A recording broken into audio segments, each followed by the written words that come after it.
ಜಿಲ್ಲೆಯ ಮೂಡಿಗೆರೆ ತಾಲೂಕಿನ ಕೊಟ್ಟಿಗೆಹಾರ ಬಣಕಲ್ನ ಬಿ ಹೊಸಳ್ಳಿ ತೋಟಕ್ಕೆ ಅಬಕಾರಿ ಅಧಿಕಾರಿಗಳು ದಾಳಿ ನಡೆಸಿದ್ದಾರೆ. ಸುಂದರೇಶ್ ಅಲಿಯಾಸ್ ರಾಮೇಗೌಡ ಎಂಬುವರ ತೋಟದ ಮೇಲೆ ಅಬಕಾರಿ ನಿರೀಕ್ಷಕ ಲೋಕೇಶ್ ನೇತೃತ್ವದಲ್ಲಿ ದಾಳಿ ನಡೆಸಲಾಗಿದೆ. ಈ ಸಮಯದಲ್ಲಿ ಆರೋಪಿ ಪರಾರಿಯಾಗಿದ್ದು, ದಾಳಿ ವೇಳೆ 5 ಲೀಟರ್ ಕಳ್ಬಟ್ಟಿ, 100 ಲೀಟರ್ ಬೆಲ್ಲದ ಕೊಳೆ ಹಾಗೂ ಪರಿಕರಗಳನ್ನು ವಶಪಡಿಸಿಕೊಳ್ಳಲಾಗಿದೆ.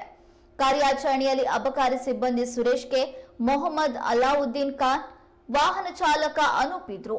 ಈ ಕುರಿತು ಠಾಣೆಯಲ್ಲಿ ಪ್ರಕರಣ ದಾಖಲಾಗಿದೆ.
ಚಿಕ್ಕಮಗಳೂರು ಜಿಲ್ಲೆಯ ಮೂಡಿಗೆರೆ ತಾಲೂಕಿನ ಕೊಟ್ಟಿಗೆಹಾರ ಬಣಕಲ್ನ ಬಿ ಹೊಸಳ್ಳಿ ತೋಟಕ್ಕೆ ಅಬಕಾರಿ ಅಧಿಕಾರಿಗಳು ದಾಳಿ ನಡೆಸಿದ್ದಾರೆ. ಸುಂದರೇಶ್ ಅಲಿಯಾಸ್ ರಾಮೇಗೌಡ ಎಂಬುವರ ತೋಟದ ಮೇಲೆ ಅಬಕಾರಿ ನಿರೀಕ್ಷಕ ಲೋಕೇಶ್ ನೇತೃತ್ವದಲ್ಲಿ ದಾಳಿ ನಡೆಸಲಾಗಿದೆ. ಈ ಸಮಯದಲ್ಲಿ ಆರೋಪಿ ಪರಾರಿಯಾಗಿದ್ದು, ದಾಳಿ ನಡೆಸಿರುವಂತಹ ಸಂದರ್ಭದಲ್ಲಿ 5 ಲೀಟರ್ ಕಳ್ಳುಬಟ್ಟಿ ಪತ್ತೆಯಾಗಿದೆ.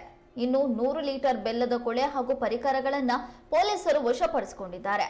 ಕಾರ್ಯಾಚರಣೆಯಲ್ಲಿ ಅಬಕಾರಿ ಸಿಬ್ಬಂದಿ ಸುರೇಶ್ ಕೆ, ಮೊಹಮ್ಮದ್ ಅಲಾವುದ್ದೀನ್ ಖಾನ್, ವಾಹನ ಚಾಲಕ ಅನೂಪ್ ಉಪಸ್ಥಿತರಿದ್ದರು.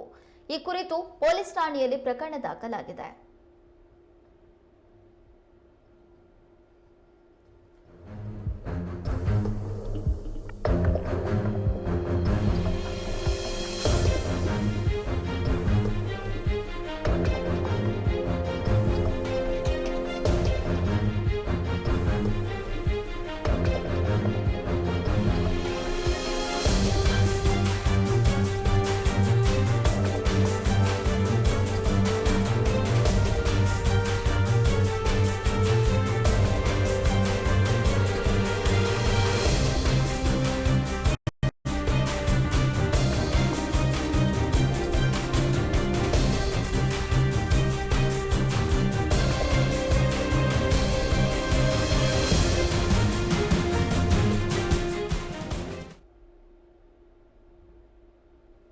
ಆತ ಪುನೀತ್ ರಾಜ್